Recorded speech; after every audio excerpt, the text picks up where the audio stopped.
जय हिंद साथियों, नमस्कार, वंदे मातरम। हम सब पूर्व सैनिकों को पता है कि जो 3 अप्रैल 2023 का मुहिम है उसको Guinness book of world record में दर्ज कराना है। वो तभी संभव होगा जब ज़्यादा से ज़्यादा सभी जिलों में वहाँ के डीएम को ज्ञापन दिया जाएगा, मांग पत्र।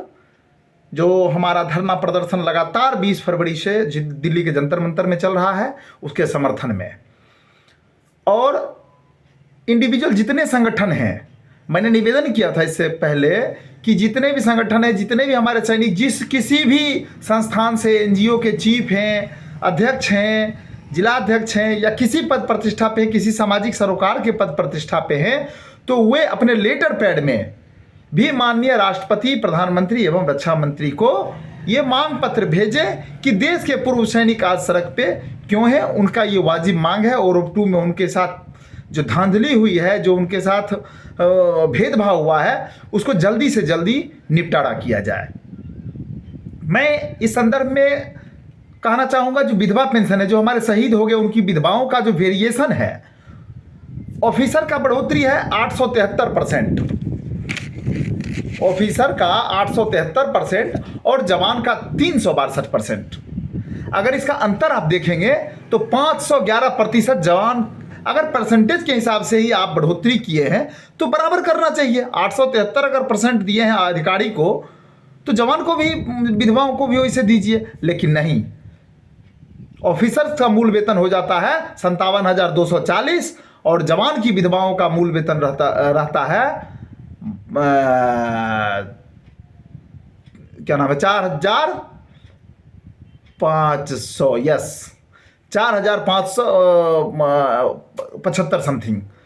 तो ये वेरिएशन जो है बहुत दुखदाई है। नेक्स्ट हम सर्विस पेंशन में अगर आते हैं तो सर्विस पेंशन में क्या है, ऑफिसर्स को दिया गया है 653% वेटेज इस OROP 2 में, और जवान को दिया गया है 497%। यहाँ भी 156% का जो वेरिएशन है। क्यों? आखिर आप बढ़ोतरी किए तो बराबर परसेंटेज में बढ़ोतरी करो जवान जिस सबको, क्यों ऐसा किया? इसके बाद जो मूल है कि डिसेबल पेंशन, जो हमारे जवान डिसेबल हो जाते हैं, ऑफिसर डिसेबल हो जाते हैं, तो ऑफिसर और जवान का मैं सिर्फ एक चीज़ बताना चाहूँगा कि जो नॉर्मल डिसेबल पेंशन है वो ऑफिसर का बढ़ गया है 69,990 रुपया और जवान का बढ़ा है 5,490 रुपया। ये कहाँ का न्याय है? क्या इतना वेरिएशन होना चाहिए? आखिर बढ़ा तो बराबर बढ़ना चाहिए। जवान का 2.57 की रेशियो से, ऑफिसर्स का 2.81 की रेशियो से। अब अगर देखेंगे आप कि 100% वार इनवैलिड आउट जो डिसेबल पेंशन होता है उसमें ऑफिसर्स का मूल वेतन जो बन रहा है वो बन रहा है लगभग 2,52,900 और जवान का बन रहा है 15,500। आखिर क्यों? इन सारी विसंगतियों के खिलाफ जो देश के पूर्व सैनिक ने 20 फरवरी 2023 से जो आंदोलन शुरू किया है दिल्ली के जंतर मंतर पे, और इस बात को माननीय आपके सांसद सदन में भी उठाए हैं। हालांकि उन्होंने ऑफिसर के इनपुट पे इस मुद्दे को उठाया ताकि इस आंदोलन को जो है तवज्जो ना दे, लेकिन उन्होंने ये कहा है माननीय स्पीकर को कि आप इसको संज्ञान में लें। संसद भवन के बगल में जंतर मंतर पे अगर धरना प्रदर्शन पे हमारे 35 दिन 36 दिन से जवान बैठे हुए हैं तो यह देश के लिए गंभीर चिंता का विषय है। चूँकि देश में सैनिक परिवार लगभग 43 लाख है, 43 लाख सैनिक परिवार हैं से सर्विंग और रिटायर मिला करके, तो 43 लाख परिवार हैं। इसके कितने वोटर हैं काफ़ी प्रभावित कर सकते हैं, जो भी है दिस दैट, मुझे उसमें नहीं जाना, वो बाद की बातें हैं। लेकिन वर्तमान में जो हमारे संसद भवन के बगल में जंतर मंतर पे हमारे पूर्व सैनिक बैठे हैं और इनको संज्ञान में नहीं लिया जा रहा है, इनके साथ जो इतना बड़ा OROP 2 में भेदभाव हुआ है, जो नाइंसाफ़ी हुई है, उस नाइंसाफ़ी को रेगुलाइज जल्दी से जल्दी सरकार करे, यह निवेदन है। और इसी के लिए चूंकि जो मिलिट्री सर्विस पे है हार्डनेस अलाउंस जब विश्व के बाकी देशों में एक जैसा है तो भारत में रैंक वाइज क्यों? नौटंकी है भाई मेरे। पहले 2000 था जवान का, ऑफिसर का 6000, फिर 2000 को बढ़ा के 5200 जवान जेसीओ का किया गया, तो अब ऑफिसर का 15500 कर दिया गया। ये तो साफ नाइंसाफ़ी है। हार्डनेस सबके लिए बराबर है, और इसी के लिए हमारे देश के जितने भी जवान जेसीओ हैं, चूंकि जवान और जेसीओ के साथ ही ये पार्शियलिटी हुई है, ये जो भेदभाव हुआ है ओरोप 2 में, ये सिर्फ जवान और जेसीओ के साथ हुआ है। और 23,000 करोड़ जो रुपया आवंटित हुआ, वो 23,000 करोड़ रुपया का 85% जो है ऑफिसर से ले लिए इसमें, और गब्दी मार के बैठ गए, चुप बैठे, चूंकि उनको ले लिया। उन्होंने सुप्रीम कोर्ट में एक केस फाइल करवा दिया, जल्दी एरियर भुगतान किया जाए। कुछ जवान जेसीओ हमारे ऐसे हैं जिनको 10-20 हज़ार रुपया एरियर मिला है, और उसको पा करके बड़ा प्रफुल्लित हो रहे। आप प्रफुल्लित नहीं हो, 5 लाख प्लस है ऑफिसर्स का एरियर।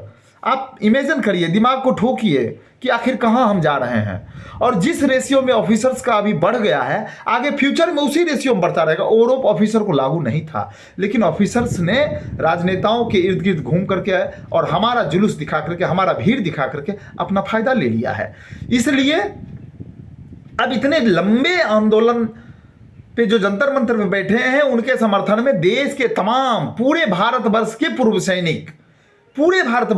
सैनिक 3 अप्रैल 2023 को माननीय जिला पदाधिकारी को तीनों honourable president of India, honourable prime minister and defence minister के नाम ज्ञापन मांग पत्र सौंपेंगे, और इस ओरोप 2 के जो भेदभाव को जल्द से जल्द निपटारा करने का निवेदन करेंगे। इसमें बढ़ चढ़ करके हिस्सा लेना है, मैक्सिमम लोगों ने देना है, मैक्सिमम। और 3 तारीख को ही इंडिविजुअल ने स्पीड पोस्ट भी करना है, 3 अप्रैल को ही सबसे ज़्यादा स्पीड पोस्ट करना है। कुछ बातें आ रही हैं कि कुछ सरकार महावीर जयंती जो 4 को है, सेंट्रल गवर्नमेंट की 4 को है, हर जगह बिहार में भी 4 को है, लेकिन एक राजस्थान का सुनने में आ रहा है कि वहाँ 4 के बदले 3 को कर दिया गया है छुट्टी शिफ्ट। तो कोई फर्क नहीं पड़ता है, राजस्थान वाले 3 के बदले 4 को अगर कर सकते हैं तो 4 को सारे कर सकते हैं, नहीं करना तो है ही। प्लीज़ इन्हीं बातों को सभी से मैं निवेदन करता हूं कि इस चीज़ को मुहिम बनाएं, सभी लोग मुहिम बनाएं। हर जवान पे, हर सैनिक परिवार, 43 लाख परिवार के कानों तक ये आवाज़ पहुंचनी चाहिए कि भारत सरकार ने ओरोप 2 में जवान और जेसीओ के साथ जो बड़ी नाइंसाफ़ी की है, उसके खिलाफ आज जवान आंदोलन पे हैं 20 फरवरी से लगातार। जिनका मुद्दा सदन में भी उठा है, सदन में ये अफसर के फेवर में थोड़ा सा बोल दिया गया है, लेकिन मुद्दा तो हमारा है।